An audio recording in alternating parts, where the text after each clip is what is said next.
Se nos pide que emparejemos cada ecuación con el tipo de superficie cuádrica, y tengo notas que muestran la forma de las ecuaciones para las superficies cuádricas. También verificaremos los resultados gráficamente. La primera ecuación es x cuadrada, más un cuadrado de y dividido por 4, más un cuadrado de z dividido por 8 es igual a 1. Así que las cosas a notar aquí son todos los términos variables son de grado 2 o cuadrados. Todos los términos de variables son positivos a la izquierda. Y en el lado derecho, tenemos un más 1. Así que mirando las formas de las ecuaciones para las superficies cuádricas, observe cómo encaja. La forma de un elipsoide, donde, de nuevo, todos los son grado 2, todos son positivos a la izquierda, y tenemos un más 1 a la derecha. Así que para la primera ecuación, ingresamos C para elipsoide. Y vamos a seguir adelante y verifique esto gráficamente. Ya he configurado esto utilizando el trazador de cálculo 3D. Volviendo a la primera ecuación, podemos ver que tenemos un elipsoide. Nuestra segunda ecuación es z cuadrado menos x cuadrado, menos un cuadrado de y dividido por 4 es igual a 0. Así que una vez más, observe como todos los términos variables son grado 2 a la izquierda, donde 1 es positivo y 2 son negativos. En el lado derecho tenemos 0. Así que la clave aquí es reconocer en el lado derecho que tenemos 0, que parece coincidir con la forma de la ecuación para un cono elíptico. Pero observe cómo para esta ecuación, hay dos términos variables positivas y una variable negativa término con un 0 a la derecha. Y tenemos dos términos negativos, un término positivo, y un 0 a la derecha. Así que para que coincida con la forma, podemos multiplicar ambos lados por menos 1 para que tengamos dos términos de variables positivas y un término variable negativo. Vamos a seguir adelante y mostrar ese trabajo. Una vez más, la ecuación dada es z cuadrado menos x cuadrado menos un cuadrado de y dividido por 4 es igual a 0. Y ahora si multiplicamos tanto lados de la ecuación por menos 1,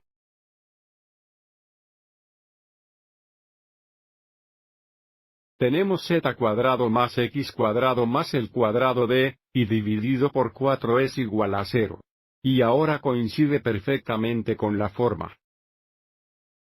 Verificando que tenemos un cono elíptico, y por lo tanto seleccionamos B.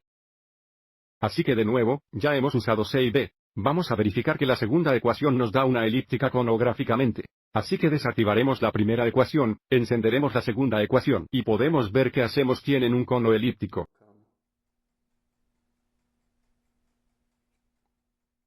Nuestra tercera ecuación es x cuadrada más el cuadrado de y dividido por 4, menos el cuadrado de z dividido por 8 es igual a 1.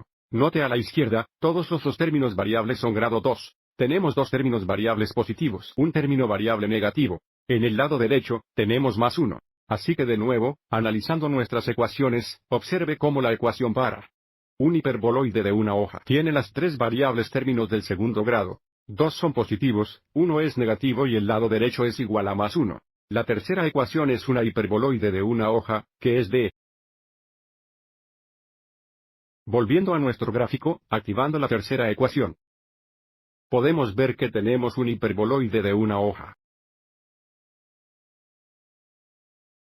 A continuación, tenemos x cuadrado, menos el cuadrado de y dividido por 4, más el cuadrado de z dividido por 8 es igual a 1. Los tres términos variables son grado 2. Dos son negativos, uno positivo, y el lado derecho es igual a 1. Esto coincide con la forma de un hiperboloide de dos hojas que se muestran aquí. Una vez más, toda la variable. Los términos son grado 2. Dos son negativos, 1 es positivo a la izquierda, y el lado derecho es igual a positivo. La cuarta ecuación es una hiperboloide de dos hojas, que es un. Y de nuevo, vamos a verificar esto gráficamente. Al activar la cuarta ecuación, podemos ver que tenemos un hiperboloide de dos hojas. Y ahora mirando la quinta ecuación, tenemos z menos x cuadrado, menos el cuadrado de y dividido por 4 es igual a 0. Así que la clave aquí es que tienen un grado un término, dos grados dos términos, en el lado derecho tenemos 0.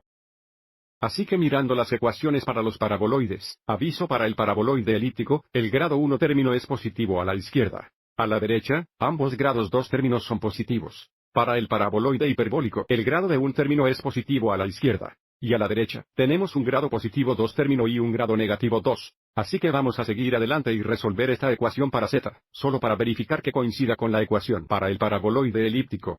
Para hacer esto, agregamos x cuadrado a ambos lados, y también agregamos el cuadrado de y dividido por 4, lo que nos da z es igual a x cuadrado, más el cuadrado de y dividido por 4. Que, de nuevo, coincide con la ecuación de un paraboloide elíptico, que es E. Y verifiquemos esto gráficamente. Al activar la última ecuación, podemos ver que tenemos un paraboloide elíptico. Espero que haya encontrado esto útil. Y antes de irnos, quiero compartir algunas notas más detalladas sobre las superficies cuádricas que pueden ser útil, y esto es del libro de texto OpenStax Calc 3. Tenemos el elipsoide, el hiperboloide de una hoja, el hiperboloide de 2 hojas, el cono elíptico, el paraboloide elíptico, y finalmente el paraboloide hiperbólico. Y de nuevo, usted puede encontrar estas notas en el libro de texto enlazado a continuación. Espero que haya encontrado esto útil.